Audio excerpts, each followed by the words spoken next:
Hola a todos, esta es la clase del teórico. Hoy día vamos a analizar la unidad 2, el tema 7, que es revoluciones y transformaciones sociales, las revoluciones burguesas y los cambios de Estado, las diferentes formas de organización de los sectores populares, centralmente los sectores obreros, y las revoluciones democráticas, gremiales y de las clases de los partidos políticos y sindicatos, ¿no? Los textos que vamos a analizar es justamente PLA, ¿no? Con introducción al movimiento obrero, un texto un poquito más preciso y más extenso, que es Bonaudo, centralmente hablando de revoluciones burguesas, centralmente tomando el caso de la Revolución Francesa, y la ficha número 2 de la cátedra, que es qué tipo de organizaciones son el Estado. No sé por dónde venían viendo los temas, pero vamos a arrancar exactamente ubicándonos en el tema de la organización del Estado, ¿no? Un tema eh, mucho más sencillo para poder organizar. Y esto tiene que ver justamente con lo que se venía viendo anteriormente, con el desarrollo justamente de las transformaciones sociales que se van dando a lo largo de los siglos, XV, XVI, XVII, XVIII. Nosotros nos vamos a parar justamente ya en principios del siglo XIX y finales del siglo XVIII, y vamos a tratar de avanzar casi hasta mediados del siglo XIX, que es una etapa en la cual en el mundo se producen grandes transformaciones sociales, y una de las más importantes es justamente cuando se termina ya de establecer un modelo social en la cual el modelo capitalista termina estableciéndose ya para principios del siglo XIX, que venía gestándose anteriormente de distintos tipos de transiciones juntamente con el feudalismo.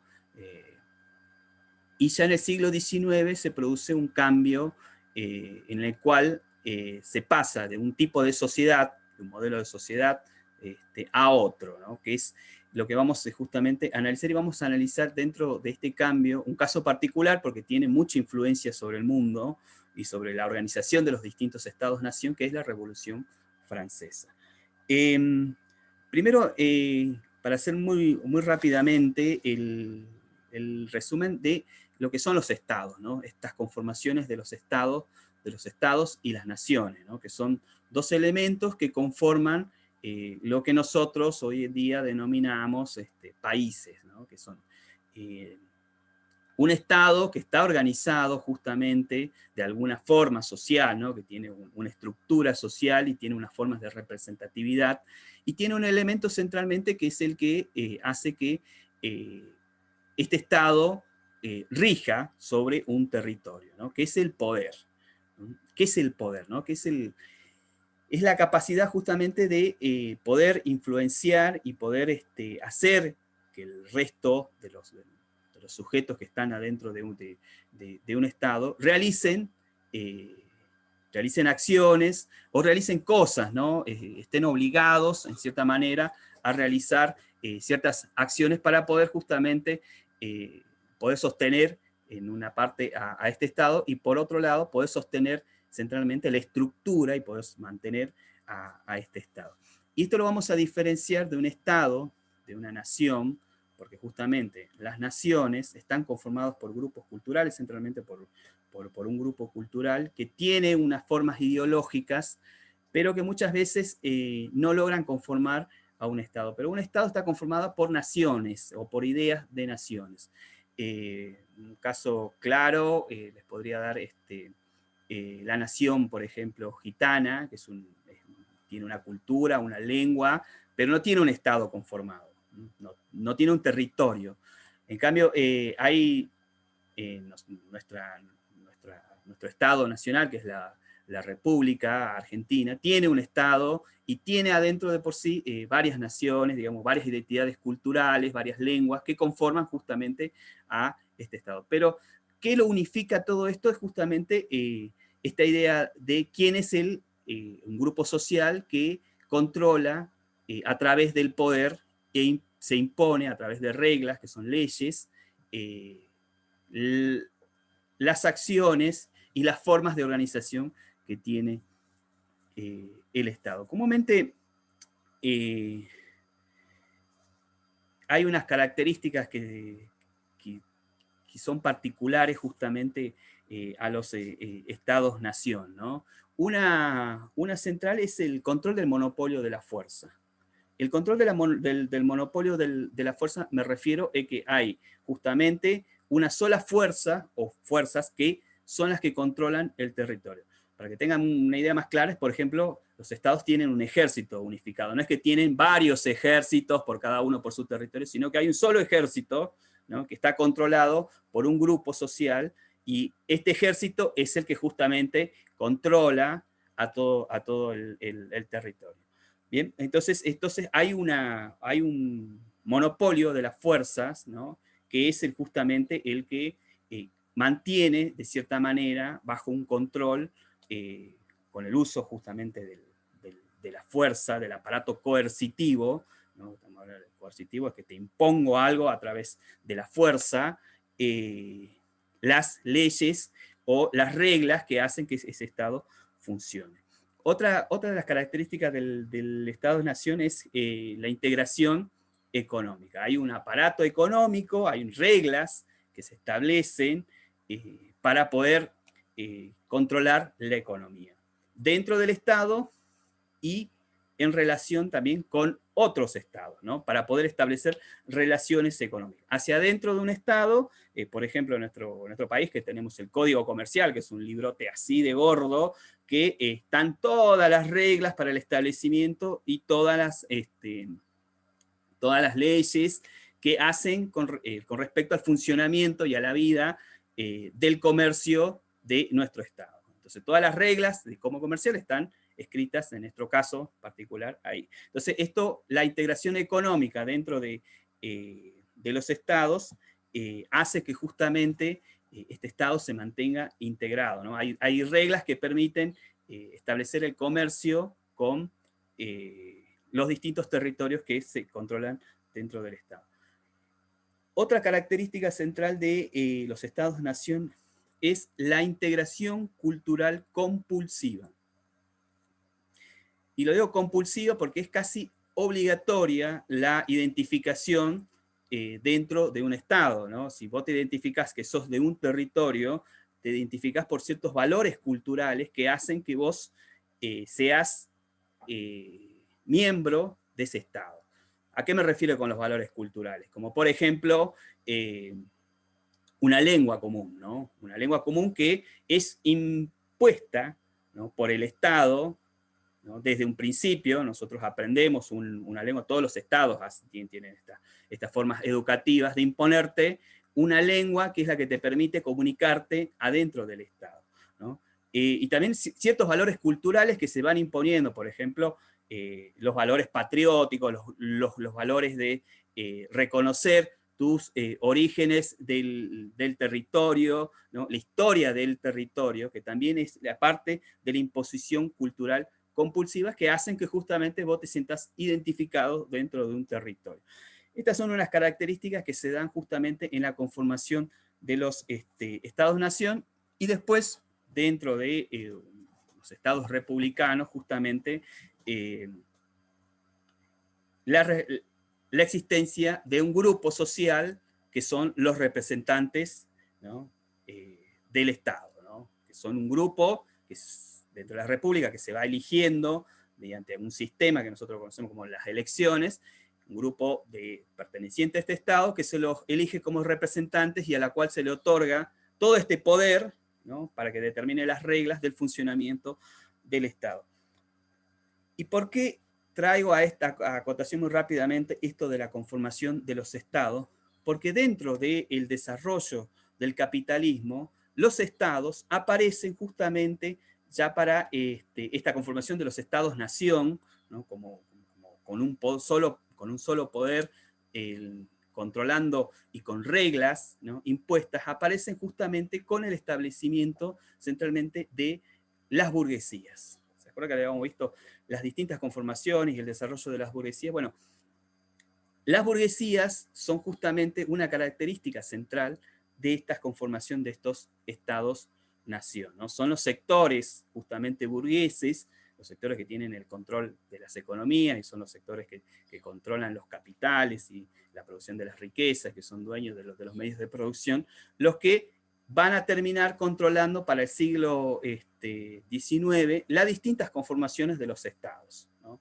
Nosotros tenemos nuestro caso en la República de 1810, inicia la idea de conformar un estado nuevo, liberándose del Imperio Español, y que termina, bueno, posteriormente definiéndose con Alverde como, con la Constitución como una república, ¿no?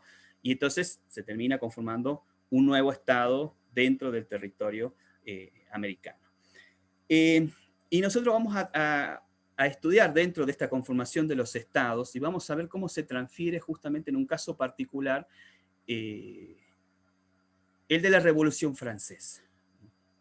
La Revolución Francesa justamente tiene un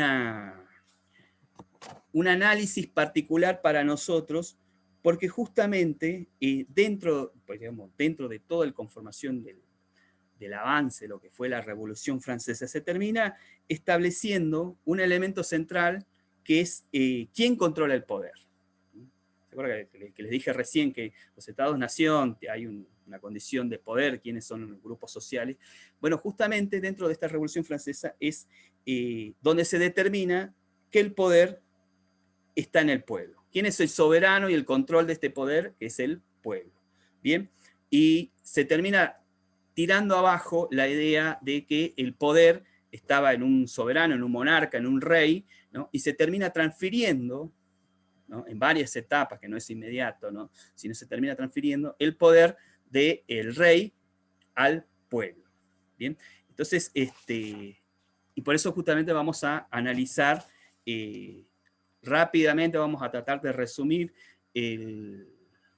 la conformación justamente del Estado francés, ¿no?, de cómo se transfiere desde un momento de la República, cómo se transfiere desde la monarquía de Luis XVI, ¿no?, desde una monarquía que estaba establecida durante muchos siglos, y termina cediendo el poder a el pueblo francés, ¿no? Esto sucede en un periodo que va desde 1787 a 1789, luego se alarga hasta 1790, y luego va pasando distintas etapas hasta que se termina conformando centralmente lo que es la República Francesa, ¿no? Es un periodo largo donde se dan distintas revoluciones. No es que se habla de la Revolución Francesa, se habla de una sola revolución, pero en verdad hay distintas etapas que se van dando dentro de esta revolución, justamente porque hay distintas crisis sociales, que también son unos elementos centrales de las revoluciones, que van socavando justamente esta idea de poder y van poco a poco realizando esta transferencia, muchas veces obligada, ¿no?, hacia un nuevo sector social, que es el sector del pueblo. Francia, vamos a hacer una particularización de cómo era la Francia feudal, ¿no? Una Francia que centralmente el 90% de la población era agrícola, ¿no?, muchos campesinos, rural, una gran población de muy poco desarrollada. Ya ustedes tengan una idea que para 1789 ya la revolución industrial en Inglaterra ya estaba en pleno auge, la independencia de los Estados Unidos también estaba ya se había, estaba, digamos, terminando de madurar. Y Francia justamente sostiene para esta época todavía un sistema de producción el modo de producción feudal, ¿no?, basado justamente en una relación de servidumbre, una relación con los señores feudales, ¿no?, en la cual la propiedad de la tierra, que es un elemento central, la propiedad de la tierra está justamente en muy pocas manos, ¿no? Está en manos de la aristocracia, ¿no?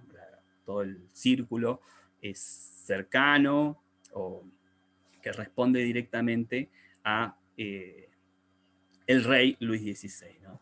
Y por otro lado hay una pequeña población que son manufactureros, obreros, una pequeña cantidad de asalariados, que son aprendices, artesanos, tenderos, boticarios. El boticario es el farmacéutico, ¿no? Para que lo tengas, es el que fabrica, digamos, de hecho, los medicamentos. Esto hace que justamente en Francia sucedan primero una serie de crisis, ¿no? Primero hay una crisis de producción, ¿no? Hay una serie de malas cosechas, una serie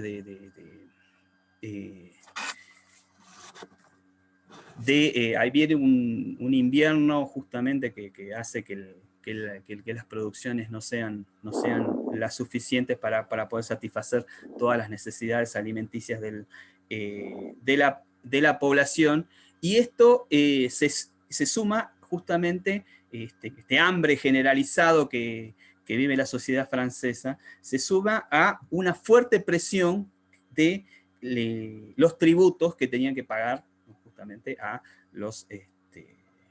toda la aristocracia y a los señores feudales, ¿no? Una fuerte imposición de pagos en rentas, impuestos y de todo tipo que se iban inventando para poder extraer la riqueza de la población, para justamente poder trasladarle esta riqueza hacia los sectores feudales, ¿no?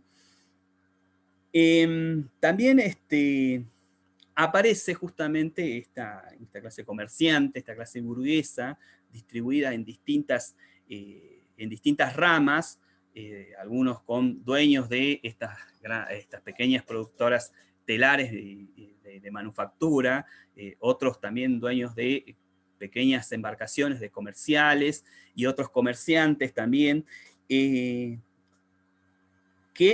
conforman una pequeña clase burguesa con capitales, pero con una gran limitación del acceso justamente a la determinación de las leyes, es decir, una gran limitación del acceso al poder, y sobre todo una gran limitación a uno de los elementos centrales, que es al control de la economía, ¿no? Es decir, al poder tener acceso a leyes que te beneficien en cuanto a la posibilidad de comercio.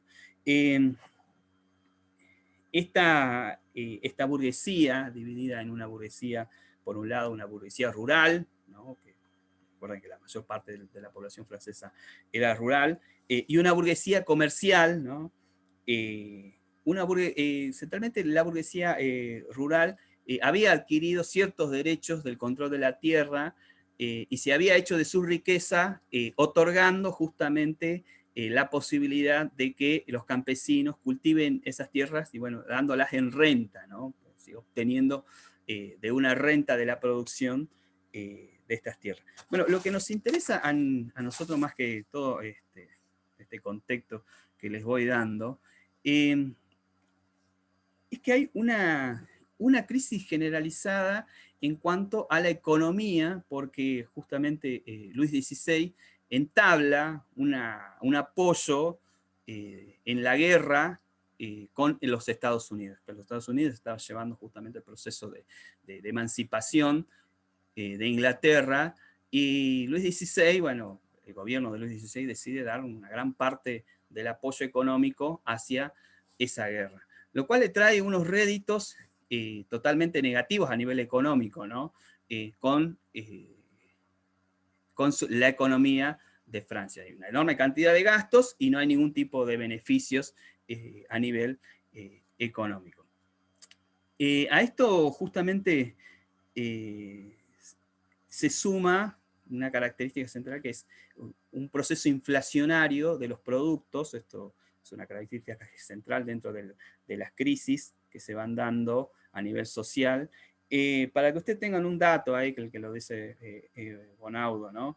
El nivel de inflación que había para 1789 era de un 65% de inflación frente a un aumento salarial de tan solo el 22%. ¿no? Esto parecen características conocidas actualmente. El porcentaje justamente inflacionario, es decir, del valor de los productos, centralmente los productos centrales que se consumía dentro de la población francesa, que estamos hablando, realmente del pan, ¿no? Por un lado es un elemento central para la alimentación, por otro lado también el vino. El vino tiene una particularidad justamente porque poder consumir agua potable era algo imposible para la época, y poder consumir aguas saludables también era muy difícil. Entonces uno de los elementos con lo cual uno se podía acceder a hidratarse era el vino, ¿no? que era mucho más saludable consumir vino que consumir agua. Imagínense de la ciudad de París, tirar un balde en el río Sena y poder tomarse un vaso de agua de ahí, y yo no lo recomendaría, ¿no? Menos para esta época. Estos elementos tienen un nivel de inflación. Si a esto uno le va sumando el aumento en la tasa de impositiva, ¿no? De impuestos y tributos, si le sumamos también que la mayoría de la población estaba obligada de pagar el diezmo del 10% de la producción anual al sector de los cleros, digamos, a los sacerdotes, a los obispos locales, se le tenía que otorgar un porcentaje también de su producción. Esto se volvía una carga social demasiado elevada para la población en general. La población en general, en su mayoría, que eran campesinos, ¿no? Esto inicia justamente, todo este contexto hace que empiecen a sucederse una serie de crisis y levantamientos y protestas justamente en búsqueda de poder mejorar estas condiciones sociales, en la cual se empiezan a levantar distintos grupos sociales, ¿no? En cuanto a su nivel de pobreza en la cual se vivía. Hay un elemento más que es justamente la alta tasa de desocupación que existía. ¿Por qué la alta tasa de desocupación? Justamente porque el 90% de la población, a pesar de que era campesina, no tenía acceso al derecho a la tierra. Al no tener acceso al derecho a la tierra, no tiene acceso justamente a poder producir los elementos necesarios para el consumo. Además, la no aplicación de nuevas técnicas en la producción agrícola, el control que había sobre estas tierras de parte de los distintos feudos en Francia, hacía que justamente la población campesina tuviese un acceso muy limitado a poder acceder justamente a producir en la tierra, y esto hace que se genere una enorme tasa de desocupación que se suma justamente a todo este contexto que hace que empiecen justamente una serie de revueltas en Francia y que llevan justamente al estallido social en 1789. ¿no? ¿Qué tenemos también como un antecedente? ¿no? Los artesanos los obreros, los pocos obreros asalariados, estaban organizados en sindicatos, ¿no? Sindicatos que les permitían a ellos establecer un precio de mercado con respecto a los productos que se elaboraban, ¿no? Entonces, como que había una cierta defensa, ya como cierta una costumbre organizada para poder defender parte de su producción. Y estos sindicatos también, había, digamos, grupos de burgueses que también estaban organizados y que estaban organizados justamente en defensa justamente de sus riquezas, ¿no? En cuenta de su comercio, de los burgueses comerciantes, los burgueses que tenían cierto control sobre la tierra, también tenían, digamos, estaban organizados. Bueno, esto es un contexto general que hace que una mala gestión sumada, ¿no?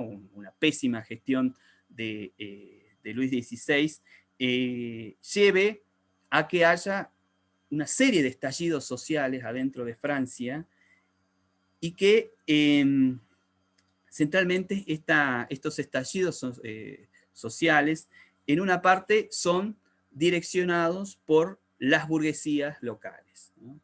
Estas burguesías que ya venían justamente capitalizando riquezas, pero que se encuentran limitadas para poder acceder justamente al poder, para poder acceder a tener algún tipo de control o poder establecer algún tipo de reglas para el comercio y tal sobre el control de los impuestos, ¿no? Con la guerra de Estados Unidos, justamente Francia entra en bancarrota, se gasta todo lo que tenían los franceses, si no había producción, lo que poco que había se lo terminan gastando en conformar ejércitos y enviarlos justamente a Estados Unidos a apoyar a los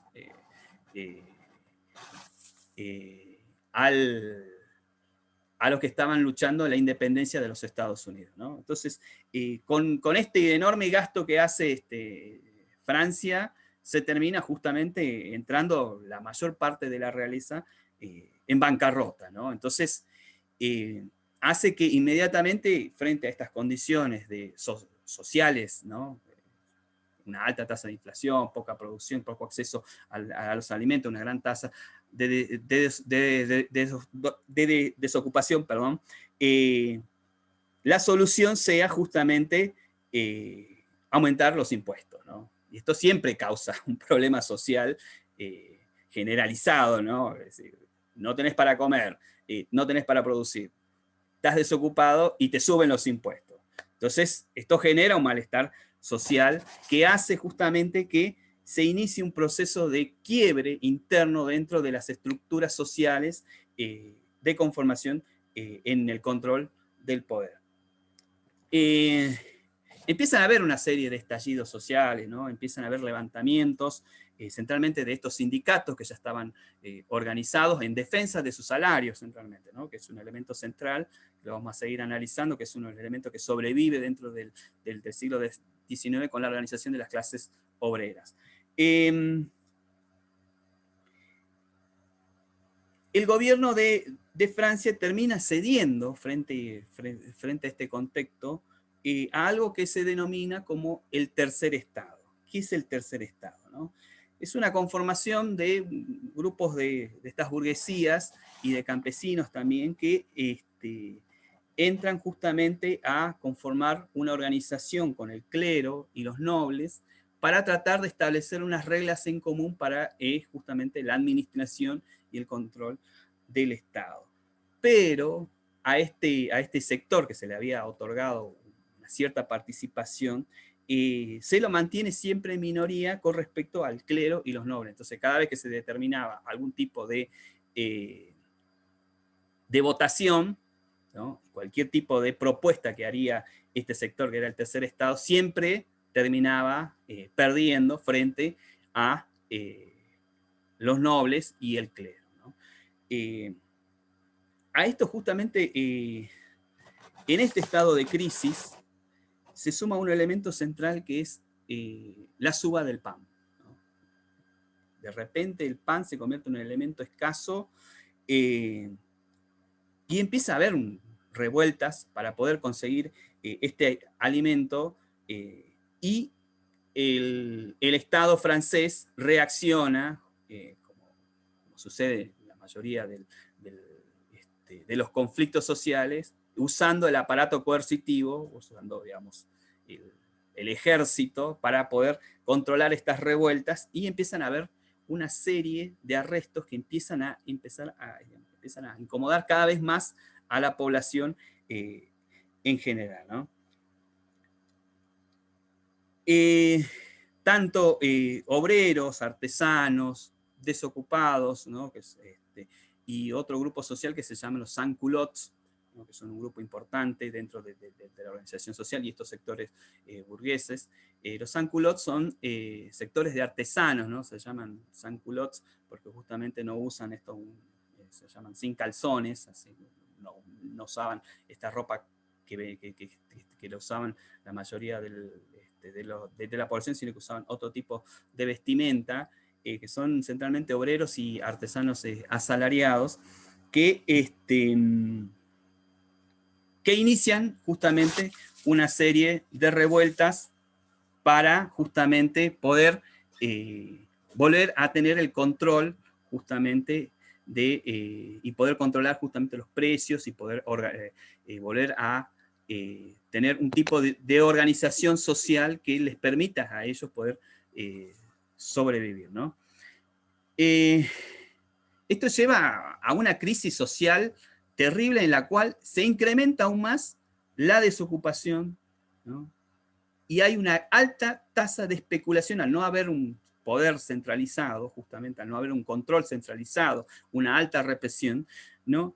Hay una alta especulación sobre los bienes de consumo principales. Entonces, si ya veníamos viviendo una serie de crisis en la cual una tasa de inflación era elevada, una gran tasa de desocupación social, con una alta tasa de represión de parte del Estado, esta situación de aumento de desocupación, de aumento de especulación de precios, hace que, digamos, es como una bomba de tiempo que socialmente inicien los estallidos sociales en distintos sectores de Francia, ¿no?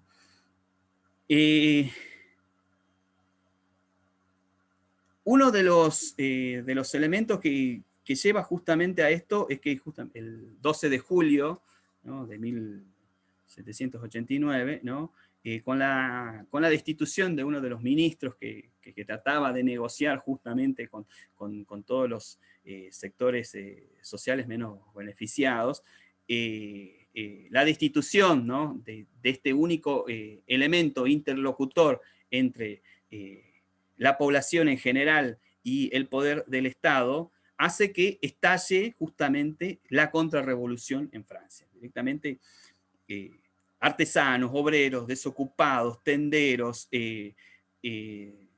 sans-culottes, inclusive, fíjense, hay un dato particular, inclusive los mendigos también se suman a esta lucha social y se organizan en sindicatos, ¿no?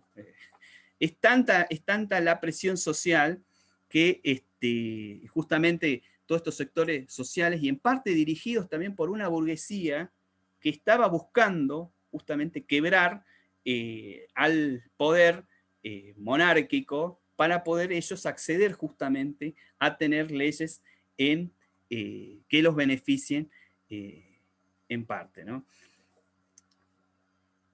Se produce el estallido social en Francia, ¿no? Se toma la Bastilla, el pueblo toma la Bastilla era la cárcel comunal de París, ¿no? La población toma la Bastilla, ¿no?, libera a los presos, toma las armas, ¿no?, e inicia una nueva organización social en París que se conoce como la Comuna de París. Se conforma una milicia en defensa justamente de esta población, en defensa justamente de la población en general, ¿no?, en contra del poder monárquico. Y esto obliga a que el Luis XVI tenga que reconocer todos los pedidos y reclamos que venían haciendo la población en general, ¿no? El rey se ve obligado a reconocer a la Asamblea Nacional, que era la organización social, a la Comuna de París, ¿no? También la reconoce y acepta una serie de pedidos, como por ejemplo que la comuna se autogobierne y se autoorganice en base a la población como se había restituido en general, ¿no? Lo importante de esto es para que ustedes vayan viendo en cómo se realiza esta transferencia de poder, y acá aparece la burguesía francesa, que entra en un papel central porque la burguesía central, a través del uso de panfletos y a través de comunicados que se van publicando en la calle, empieza a transferir ciertas ideas a la población y trata justamente de controlar también la burguesía, de controlar a todas estas masas de trabajadores, de desocupados y digamos, de obreros, que están tratando justamente de tomar el poder, ¿no? La burguesía en parte trata de negociar con el poder monárquico, no llega a buen puerto con esta negociación, porque lo que necesitaba la burguesía es justamente poder obtener una porción de leyes que les permita a ellos poder incrementar su capacidad justamente de comercio, ¿no? Y tener control centralmente sobre las producciones y sobre justamente a dónde van las riquezas producidas. Después de estos fracasos con las negociaciones, es el pueblo el que vuelve a levantarse y termina estableciendo lo que después se termina replicando en todo el mundo, que son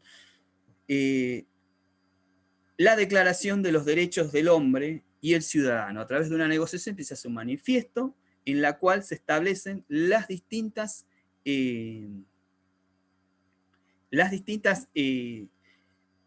artículos, donde se establece justamente la Declaración de los Derechos del Hombre y del Ciudadano. Y esto tiene una implicancia a nivel, digamos, mundial posteriormente, porque son estos derechos justamente en lo cual en primera instancia se reconoce que el poder, ¿no? El poder está en el pueblo y que el hombre tiene derechos, ¿no? Y esto es importante porque, fíjense, venimos de un espacio en el cual durante un sistema feudal monárquico no hay derechos para el resto de la población, hay una cierta de cesiones, de derechos, pero en esta instancia el pueblo termina justamente doblegando al poder monárquico y establece los derechos del ciudadano, ¿no? Y entre esos derechos justamente se establecen de parte imponiéndose los sectores burgueses a sus derechos, se establece justamente un nuevo orden social en la cual es la burguesía la que termina dominando este nuevo orden, ¿no? Lo digo, la burguesía porque además de establecerse las libertades civiles, se establece, por ejemplo, uno de los elementos centrales que es el derecho a la propiedad privada, ¿no? Que hasta el día de hoy son elementos que se sobreviven dentro de la conformación de los estados-nación. El derecho a la libertad económica, ¿no? En el cual uno tiene libertad de poder comerciar libremente, ¿no? Obviamente, siguiendo las reglas que establece el Estado, pero podés comerciar libremente y también el establecimiento de los derechos políticos sobre las distintas organizaciones sociales que se van dando. Estos derechos justamente son los que emergen posteriormente, porque esto no, digamos, la Declaración de los Derechos del Hombre y del Ciudadano, si bien son un elemento declaratorio muy fundamental para el establecimiento justamente de un nuevo tipo de sociedad, termina en una parte imponiéndose y no reconociendo los derechos justamente de todas estas masas, esta masa de desocupados, los sanculós, los obreros, no le termina otorgando centralmente los derechos justamente que estaban pidiendo como uno de los elementos centrales, es por ejemplo el control del salario, ¿no? Poder controlar el salario no se termina manifestando tan claramente dentro de estas declaraciones de los derechos del hombre y del ciudadano. Esto lleva posteriormente a que haya una serie de crisis en Francia, y que una vez que Luis XVI, y que comienza lo que se conoce con los jacobinos, la etapa del terror, ¿no? Donde se empieza, lo que la mayoría conoce, se empiezan a cortar las cabezas de todos los representantes del clero, los representantes de la aristocracia, los representantes de la monarquía, a través de distintos juicios públicos que se van realizando, y se termina de solidificar a través de esta etapa del terror una nueva clase social, que es la burguesía, ¿no?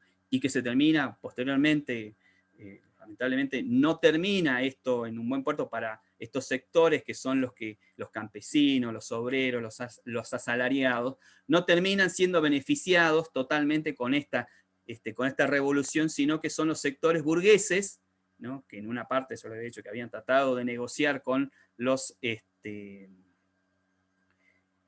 con la monarquía, termina en parte obteniendo gran parte de estos derechos, ¿no? De estos derechos y de este control sobre el poder de estos nuevos estados. Francia termina justamente después en una guerra. Austria invade el territorio francés tratando de justamente eliminar a todos estos revolucionarios, y aparece, bueno, Napoleón, que esto ya es otro capítulo, ¿no? Aparte, Napoleón Bonaparte, que aparece como un gran líder militar, que termina justamente venciendo a los austríacos, y terminan estableciendo la república, y después Napoleón se le ocurre establecer el imperio francés, ¿no? Y después, bueno, tienen una serie de conflictos internos que no viene, que no tiene mayor interés justamente para nuestro análisis en esta clase. Sí, lo que tenemos que rescatar, además de estos derechos,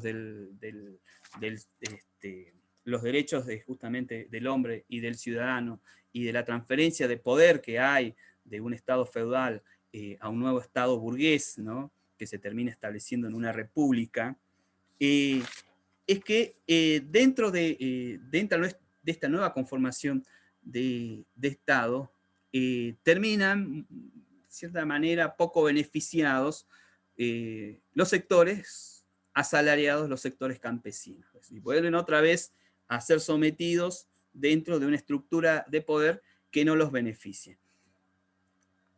Y esta es la parte justamente la que nos interesa a nosotros poder analizar, porque es este sector, justamente el de la clase obrera, el sector de la clase obrera, el que inicia para 1830 una serie de revueltas en la lucha de mejoras salariales. Este gran movimiento obrero, que si bien hay en Francia una burguesía que empieza a controlar justamente al Estado, se empiezan a establecer nuevas reglas del funcionamiento, en Inglaterra esta monarquía, por decir, la clase obrera también ya está, digamos, con la revolución industrial hay una clase obrera ya conformada. Inician un movimiento justamente de lucha, fíjense, que a pesar de que hay una transferencia de poder entre un sector del feudal monárquico hacia un sector burgués, terminan no beneficiados justamente en gran parte por estas luchas. Se inicia en el siglo XIX las grandes luchas obreras. Esto es un elemento que lo vamos a analizar bien en detalle, porque son estas grandes luchas obreras las que llevan realmente a una transformación total de las sociedades justamente en el mundo. Las burguesías en Francia, dominando el poder, en Inglaterra estas revueltas son impedidas, ¿no? justamente hay una negociación entre los sectores capitalistas burgueses y la monarquía inglesa para llegar a un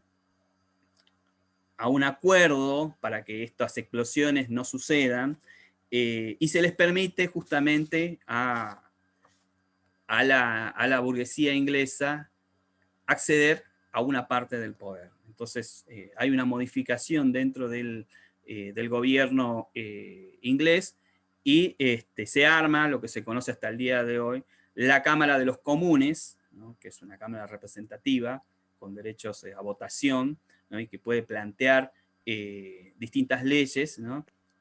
Y la Cámara de los Lores, ¿no? Que es una cámara donde va toda la clase monárquica que también hacen un equilibrio y entre los dos negocian justamente en Inglaterra las distintas leyes para el establecimiento del control de las economías en Inglaterra. Con esto, con la Revolución Francesa, la Revolución Industrial y con esta modificación en Inglaterra, se termina estableciendo un control justamente económico en su mayoría de parte de las burguesías económicas más grandes del mundo. Y quedan otra vez estos sectores explotados que habían sido transferidos en gran parte en Inglaterra del campesino, que habían sido bajo distintas estrategias convertidos en obreros, terminan convirtiéndose nuevamente en una gran masa de población explotada bajo las leyes de esta nueva burguesía, de esta nueva dominación del poder, en la cual otra vez salen poco beneficiadas con respecto a la producción que establecen con respecto a su fuerza de trabajo que van entregando, ¿no? La clase obrera, cuando aparece la posibilidad del maquinismo, cuando se empiezan a establecer en Inglaterra estos grandes talleres de producción donde están estas máquinas, las condiciones de trabajo son condiciones totalmente, siempre lo uso este término, paupérrimas, ¿no? Que es un término que es mucho más abajo de terrible. Son condiciones laborales en las cuales los trabajadores obreros ingleses muchas veces mueren trabajando en estas maquinarias y son levantados y tirados a las calles. Trabajadores obreros que entran a trabajar por un salario mínimo, ¿no? A una fábrica que no les provee ningún tipo de seguridad laboral, ¿no?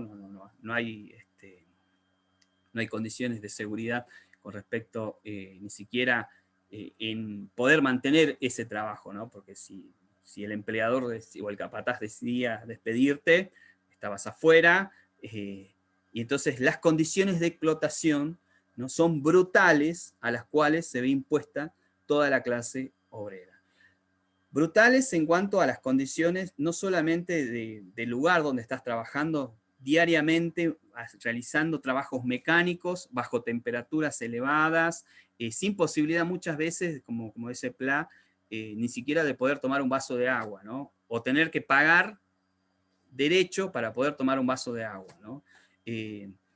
Condiciones de explotación en las cuales se hace una diferenciación del salario, en la cual a un trabajador calificado, centralmente hombre, ¿no? Se le paga un salario mayor que a un trabajador no calificado, ¿no? Y en su mayoría se eligen trabajadores que cobren menos, es decir, un pequeño grupo de trabajadores calificados y en su mayoría trabajadores no calificados. Y en estos trabajadores calificados hay una gran explotación de las mujeres, centralmente porque cobran menos. Ahí se establece una primera diferenciación entre el salario femenino y el salario masculino, ¿no? Que hasta el día de hoy se sigue luchando, fíjense, han pasado tantos años y se sigue luchando por la igualdad en el salario. Y el trabajo la explotación infantil, ¿no? Hoy día se conoce como explotación infantil, pero en ese momento los niños también estaban obligados a trabajar. ¿Por qué trabajaban todos estos grupos, porque muchas veces era tan bajo el salario, pero tan bajo, que la familia entera se tenía que ver obligada a ser explotada para poder conseguir todos los elementos básicos de subsistencia, ¿no? Se tenía que trabajar el padre, la madre y los hijos, toda la familia, para poder garantizarse mínimamente la alimentación, para poder garantizarse justamente mínimamente el acceso a poder tener un lugar para dormir, ¿no? Fíjense que ni siquiera podían acceder a tener una vivienda, ¿no? Sino acceder a un espacio para dormir y poder garantizarse mínimamente la alimentación. Estas condiciones hacen que se generen, en primera instancia, una serie de reclamos, ¿no? Y centralmente uno de los reclamos que se va a caracterizar durante el siglo XIX y durante el siglo XX es el reclamo por las mejoras salariales. Es decir, los bajos salarios generan reclamos y en los cuales estas clases obreras se van organizando, ¿no? En distintos grupos, con distintas formas ideológicas, en reclamo justamente de poder obtener una mejora salarial y en poder obtener mejores condiciones laborales. Uno de los grupos, estos organizados, de los primeros que se organizan en estas luchas obreras, son los ludistas. Los ludistas, sí. Los ludistas tienen un principio de lucha en contra del maquinismo, es decir, lo que pelean ellos están en contra de la máquina, ¿no? Dicen, la máquina nos quita el trabajo. Si hay una máquina, impide que varios trabajadores ingresemos a trabajar a una fábrica. Entonces, se plantean una lucha en contra justamente de la máquina, ¿no? Y hacen movimientos de destrucción contra esta máquina y ponen a la máquina como el símbolo de la opresión y de la desocupación y miseria que vive la clase trabajadora. Esta primera lectura que hace la clase obrera, ¿no? Echándole la culpa a la máquina, son las primeras lecturas que se va haciendo la clase obrera en contra justamente de estas imposiciones del régimen capitalista. Todavía no logran analizar que el problema no era la máquina. Después se van reorganizando y se van dando cuenta que el problema no es la máquina. El problema es justamente el régimen capitalista, que es el que organiza a toda la clase obrera y que mantiene el sistema de explotación obrera.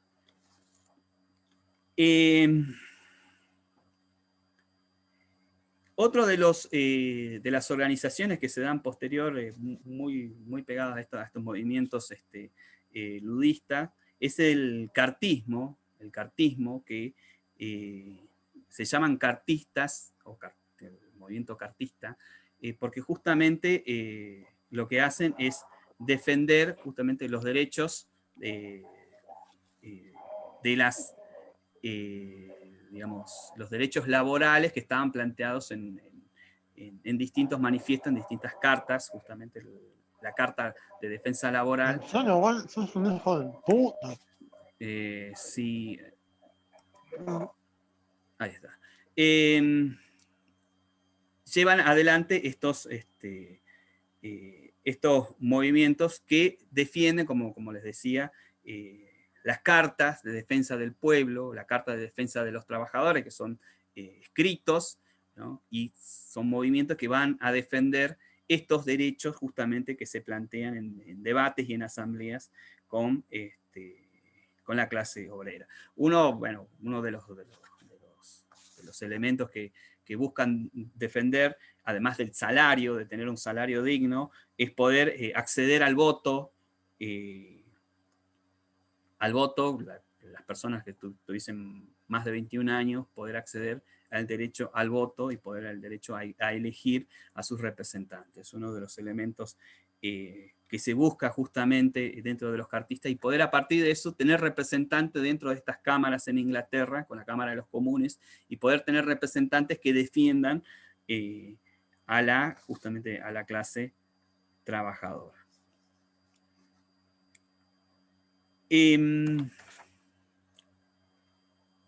Los movimientos obreros empiezan justamente a organizarse de distintas maneras. Uno de los movimientos también más relevantes que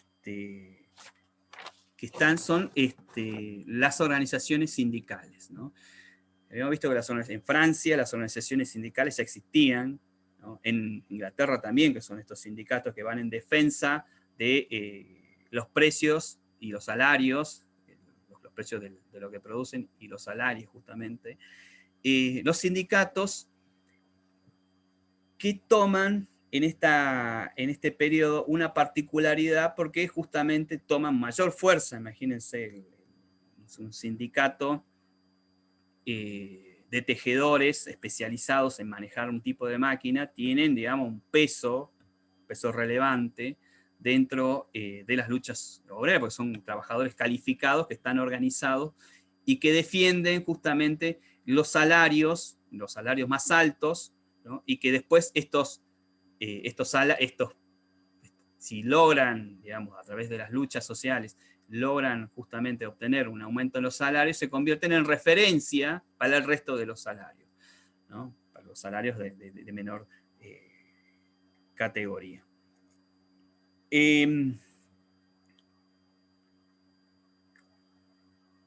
Uno de las organizaciones obreras que más resalta dentro de este periodo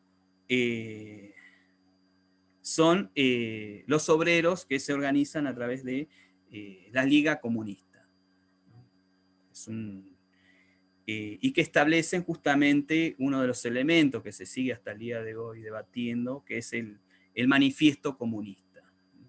El manifiesto comunista, en la cual uno de los grandes representantes, de los que termina escribiendo gran parte de las teorías de este manifiesto comunista, que es Karl Marx, ¿no?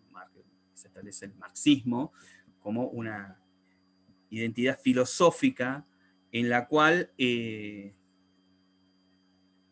critican en gran parte al socialismo utópico, que también es otra corriente obrera. El socialismo utópico plantea justamente el poder hacer las grandes luchas sociales a través de justamente de poder plantear los derechos laborales y los derechos salariales, pero justamente a través de una negociación con las burguesías, ¿no? Poder establecer una negociación y poder llegar a acuerdos, ¿no? En común, y a través de eso poder avanzar justamente en los derechos de la clase obrera.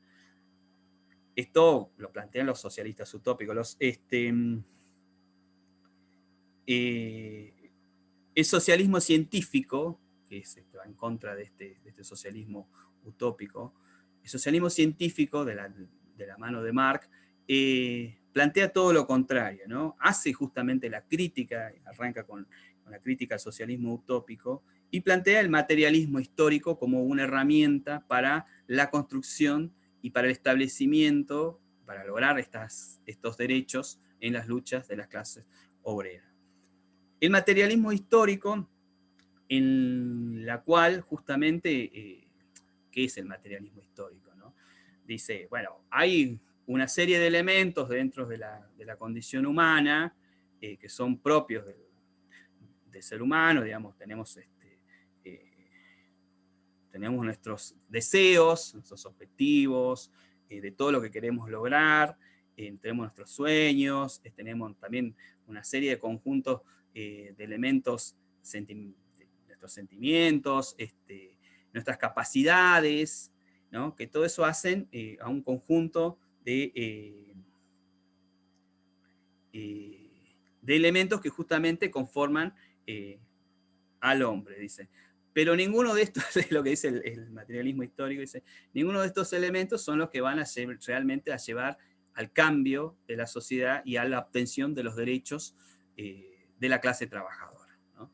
Dice, lo que va a llevar justamente al avance y a que se logren los derechos laborales son justamente el uso de la materialidad de los elementos que tiene en sí el hombre para llevar adelante, ¿no?, el uso de la fuerza, justamente uno de los elementos centrales que tiene el hombre, el trabajo, la fuerza, para poder lograr justamente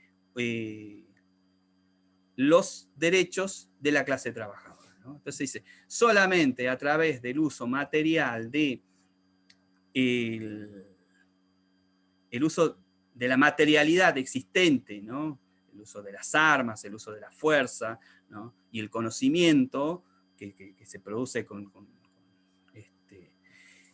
el conocimiento, ¿no?, que produce estos elementos, son los que van a llevar justamente a estos cambios, ¿no? Entonces dice, si vamos a entender al hombre, si vemos a la historia de la humanidad, es solamente esta fuerza de trabajo, esta lucha, esta confrontación, lo que lleva a estos cambios y es lo que lleva a que las distintas sociedades cambien de un modelo a otro. Y él lo plantea en cuanto a las luchas obreras, que dice que, bueno, que justamente lo que se necesita es llevar adelante estas luchas sociales materializadas en revueltas para poder lograr esta obtención de los derechos de la clase trabajadora, ¿no? Marx plantea, dice, la liberación de los trabajadores será solo obra de los trabajadores. Así, se lo repito. La liberación de los trabajadores será solo obra de los trabajadores, ¿no?, sin ningún tipo de confianza en las clases burguesas. Y acá plantea algo importante, ¿no? Justamente lo dice las clases burguesas, porque dentro de estas ideas de Marx, justamente plantea que hay una serie de clases sociales, una serie de división de clases antagónicas, ¿no? Antagónicas significa que están confrontadas unas a otras, y que no hay una posibilidad de negociación entre ellas, como planteaban los socialistas utópicos, ¿no? No puede ser porque hay un distinto origen social, hay una distinta materialidad, es lo que dice, ¿no? Hay distintas condiciones materiales que son las que determinan que una clase sea una clase social y no otra, ¿no?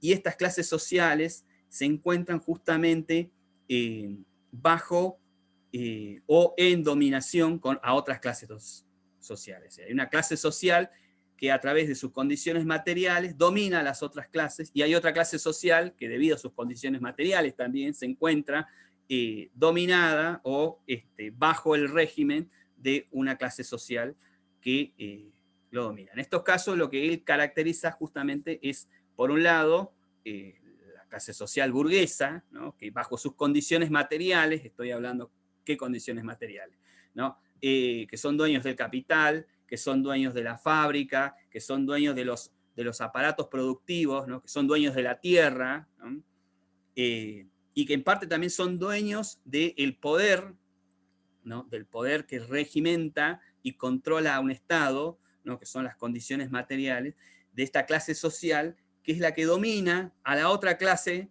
social, que lo único que tiene, en este caso, su fuerza de trabajo. Su existencia, su materialidad está en su fuerza de trabajo. Y la única manera de poder lograr que esta clase social, la clase obrera, logre obtener sus derechos es usando justamente lo único que tiene, que es su fuerza, ¿no? Entonces plantea justamente este antagonismo y esta confrontación, ¿no?, entre las clases sociales, en las cuales él se plantea hacia más adelante justamente que en algún punto de estas revoluciones sociales la clase obrera va a terminar, así como pasó como habíamos visto en la sociedad francesa, en la cual hay una transferencia de poder de una clase social a otra, ¿no? Pasa de un régimen monárquico a un régimen burgués, ¿no? Él plantea que, bueno, que hacia adelante se van a dar nuevamente estas luchas, estas confrontaciones entre la clase social burguesa y la clase obrera, en la cual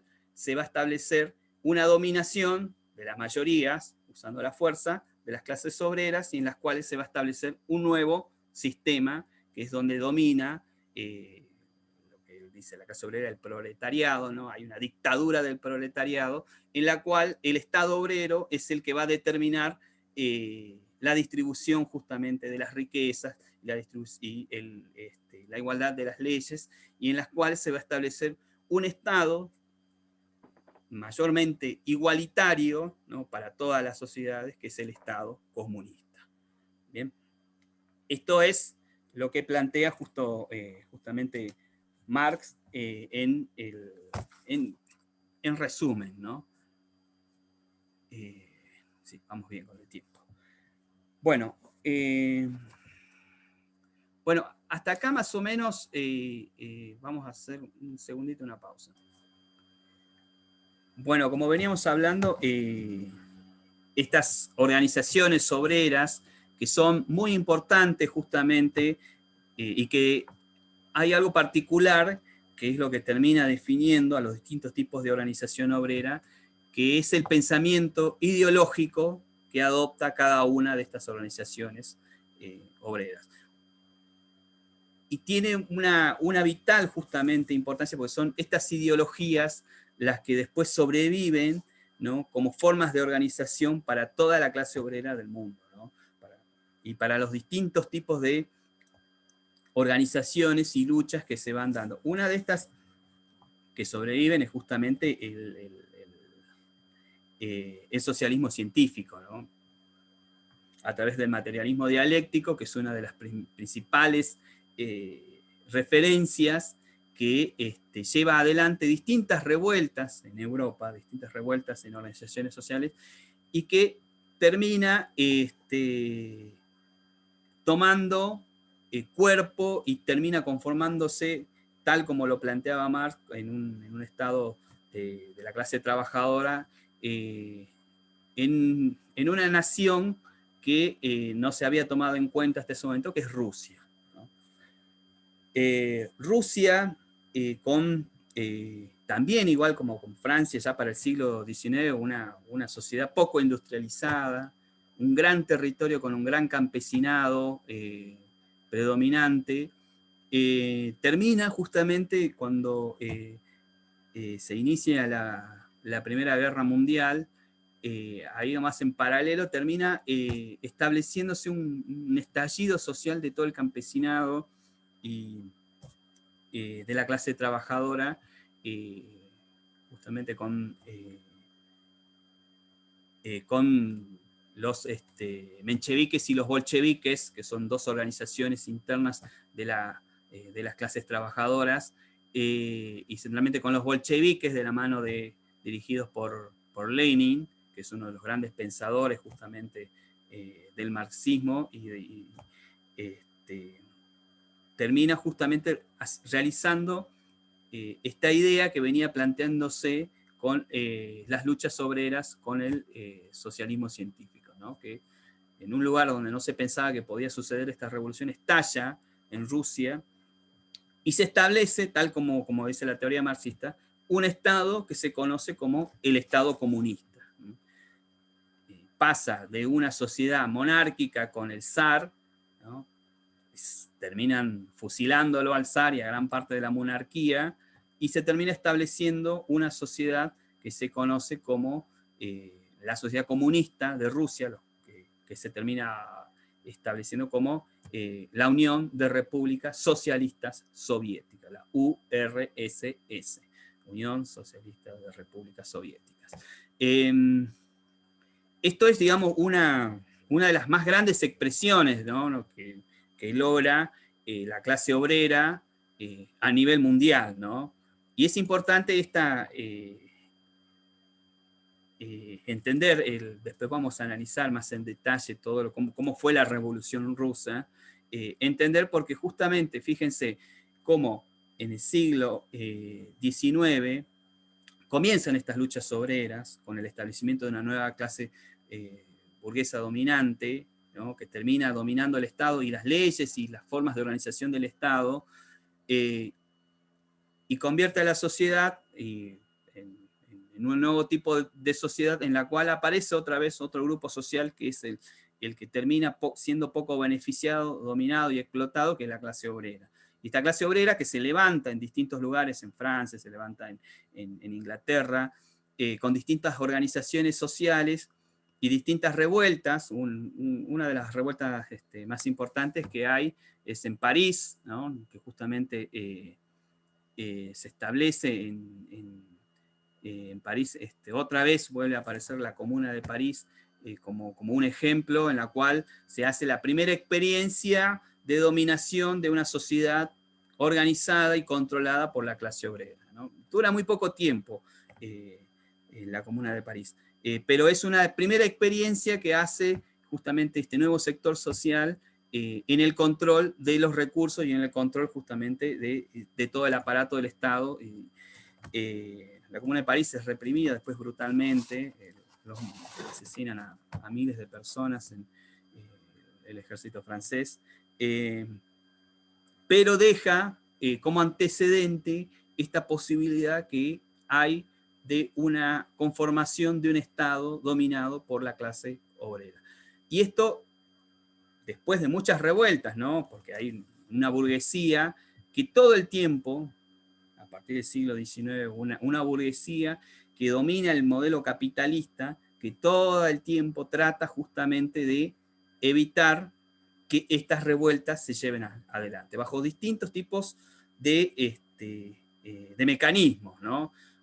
El primer mecanismo es el mecanismo coercitivo, ¿no? El uso de la fuerza, ¿no? Con el control del Estado. Entonces, si hay una revuelta, te mando todo el aparato represivo, lo que es la policía local o el ejército, para tratar de reprimir cualquier tipo de revuelta.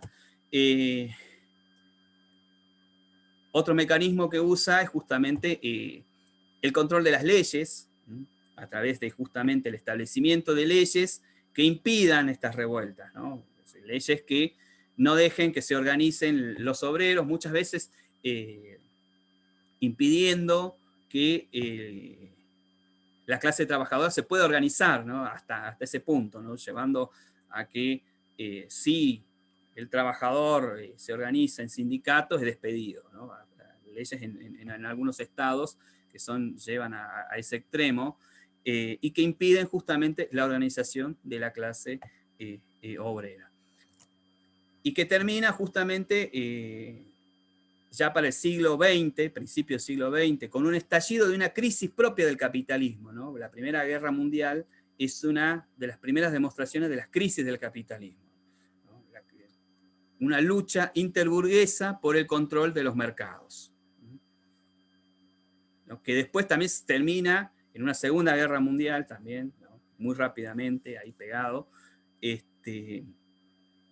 y que lo que nos interesa a nosotros analizar es que justamente a partir de este siglo XIX termina estableciéndose el mundo dominado por distintos estados en la cual hay un tipo de dominación que es la dominación de las clases burguesas, capitalistas, y de las clases obreras, que tal como lo dice Marx, que se encuentran en antagonismos, ¿no? Y se encuentran en constante lucha por el control justamente no solo de los salarios, el control también de los recursos del Estado, ¿no?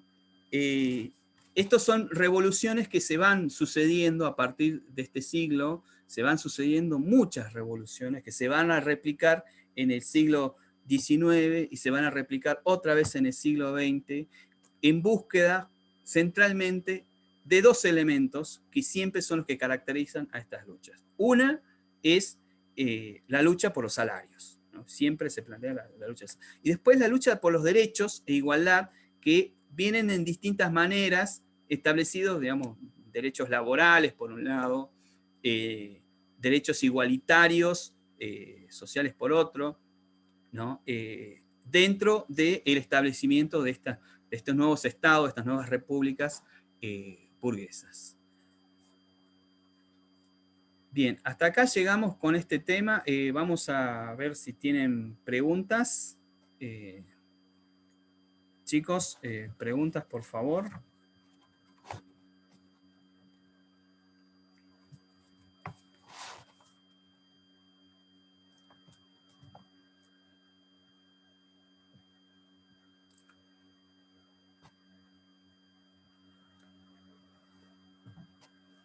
¿Algún tipo de pregunta, chicos?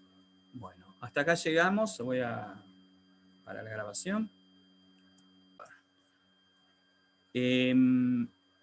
Me pregunta Marlene, dice si puede explicar la diferencia entre Estado y nación. Bueno, los estados primero son organizaciones, grupos sociales que están conformados, que tienen un territorio, es una característica importante, tienen un territorio en donde hay un tipo de organización que domina ese territorio. Y es justamente la dominación se hace a través de un tipo de poder, ¿no? El poder que es el que tiene la capacidad justamente para influenciar, obligar, someter, ¿no? Al resto de la sociedad o del grupo social a hacer determinadas acciones. Dentro de este poder, los estados establecen las reglas de organización y de administración del Estado, ¿no? Una de estas formas de administración es todo el aparato burocrático que hay para poder funcionar como Estado, ¿no? La burocracia es todo este mecanismo que hay para poder realizar las tareas administrativas, ¿no? Todos los pasos que hay que hacer para poder hacer algo, es toda la parte del Estado burocrático, pero que permite mantener al Estado en funcionamiento. Ahora bien, un Estado que tiene una conformación y un tipo de organización, ¿no? Está conformado también, dentro del Estado puede haber varias naciones, ¿no? Naciones entendidas como grupos culturales, ¿no? Que manejan un tipo de ideología, ¿no?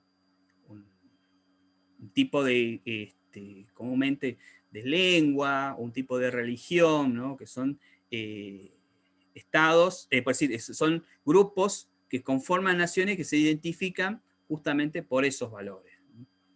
Yo les daba el ejemplo de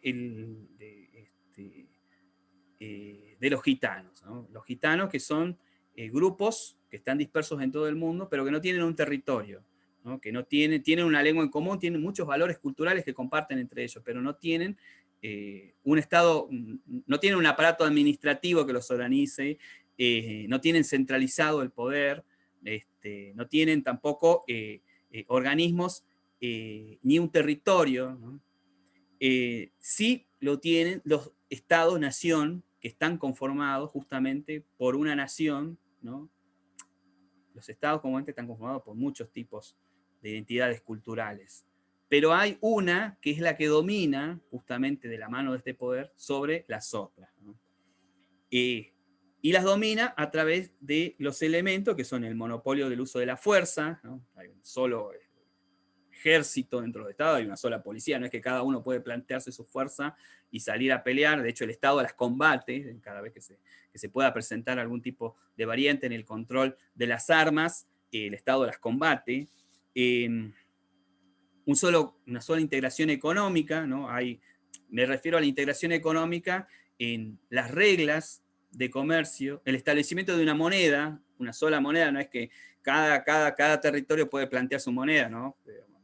Imagínense el Estado argentino, que las 24 provincias tengan su propia moneda. Sería un caótico totalmente porque no habría establecido un valor común de intercambio de los bienes y sería muy complejo y sería totalmente deficitario para la economía tener tantas monedas. Entonces se establece una sola moneda de cambio para el Estado y el establecimiento de reglas, unas reglas generales para el comercio. Vos tenés ciertas reglas para poder comerciar y tenés que seguirlas para poder vos establecer justamente y ser parte de este Estado. Reglas de comercio que nosotros las ejercemos todo el tiempo, ¿no? Entonces, imagínense si están dentro del Estado argentino y van a otro Estado, pónganle no sé, al Estado inglés, y tratan de sacar una tarjeta de crédito para comprar productos. El Estado inglés le va a decir, no, mira, vos no podés establecer ningún tipo de comercio acá porque no tenés derechos, no tenés otorgado ni siquiera los elementos básicos, que es la nacionalidad, para que vos podás ser reconocido y establecer aquí comercio localmente, ¿no? Y lo mismo pasaría si algún extranjero pasa a nuestro territorio. Entonces, esto es importante justamente porque hace el control de la economía local. Y por último, la integración cultural compulsiva, ¿no? Esta integración forzada que hay de los estados a obligarnos a identificarnos con ciertos valores culturales, ¿no? Los valores culturales como una lengua en común, que nosotros hablamos el español, no hablamos guaraní, no hablamos mapuches, no hablamos quechua, hablamos español, y eso está establecido por el Estado, ¿no? Desde un principio, el sistema educativo, que también está controlado por el Estado, te impone estos valores culturales para que vos podamos nosotros identificarnos dentro de un Estado. Y también nos impone valores culturales como, por ejemplo, el himno, ¿no? Todos nos reconocemos con un himno, nos reconocemos con una bandera, nos reconocemos también con ciertos valores culturales que hacen que, digamos, nos identifiquemos con un Estado nacional, ¿no? Y también entra justamente esta obligación de tener que identificarnos, por ejemplo, con un documento, ¿no? Estamos obligados, para ser miembros de un Estado, tenemos que tener una identificación. Eso también es impuesta justamente por el Estado-nación. Si no, no nos podemos identificar de ninguna manera y no somos miembros de un Estado. Y esto nos otorga justamente la posibilidad de tener acceso a los derechos que tiene ya predeterminados el Estado, ¿no? Y la conformación después también del tipo de representatividad en el Estado, ¿no? Nosotros tenemos un tipo de conformación de un Estado republicano, ¿no? Donde la representatividad está dividida en tres poderes, ¿no? El poder ejecutivo, judicial y legislativo, ¿no? Entonces, elegimos, excepto el judicial, ¿no? Tenemos derechos a elegir justamente al grupo minoritario que va a ser, el cual le vamos a otorgar este poder para que controle justamente al Estado, ¿no? Y son los que se regularizan todo el funcionamiento del aparato administrativo y todas los elementos que tenemos en el funcionamiento del Estado, ¿no? Con eso habíamos arrancado esta clase y habíamos analizado justamente la transferencia, ¿no? De un ejemplo, ¿no? Que es la Revolución Francesa, en la cual hay una transferencia del poder, hay una transferencia de la organización del Estado, hay una transferencia en el monopolio del uso de la fuerza, la integración también económica de quienes controlan la economía, y la integración cultural. De hecho, cuando Francia, después de la Revolución, cambió gran parte de sus valores culturales en Francia, porque también se creó toda una nueva cultura en Francia. Bueno, eso más o menos, no sé si puedo responderte, Marlene, con respecto a los estados, ¿no? Hay muchos ejemplos de conformación de estados, ¿no? Nosotros también acá en nuestra nación somos un ejemplo también, que tenemos también sus características, pero nosotros no la analizamos, ¿no? Centralmente. La podemos tomar como ejemplo, pero no la analizamos en profundidad. Bien. Bien. Perfecto. Bueno, hasta acá llegamos con esta clase. Son las 5 de la tarde. Si tienen ganas de seguir, me dicen, y seguimos con la clase. Pero la grabación llega hasta acá. Esta fue la clase de la unidad 2, tema 7, justamente. El tema que analizamos son las revoluciones y las transformaciones sociales, y cómo las revoluciones burguesas se terminan estableciendo justamente en estos cambios de estados a nivel, primero, por ejemplo, el nivel francés, y después, bueno, a nivel global, y cómo esto, bueno, termina reorganizando las sociedades en una burguesía y en una clase proletaria, la clase obrera, que inicia otra vez un nuevo juego de confrontación en búsqueda justamente del control del poder en el Estado. Bien. Hasta acá llegamos.